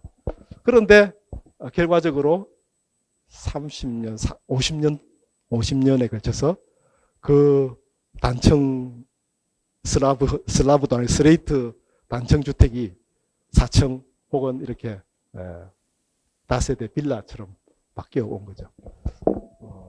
뭔가 있는 것 같아요. 뭔가 그렇게 바꾼 강력한 어떤 힘이 있다라고 생각됩니다. 그게 뭔지는 잘 모르겠지만 어떤 시대적인 흐름일 수도 있고, 또 살려고 하는 돈을 벌려고 하는 욕망일 수도 있고, 혹은 어떻게든 살아야 되겠다라고 하는 어떤 생존 본능일 수도 있다고 생각이 됩니다. 그래서 별로 아름답지는 않지만 지난 1970년 이후에 부산의 일반적인 사람들이 집을 통해서 뭘 만들려고 했는가를 보여드리려고 했습니다. 그래서 뭔가 안정된 건 아니다. 뭔가 계속 바뀌고 막 악다구니 속에서 도시가 만들어지고 변해왔다고 생각이 됩니다. 이상입니다.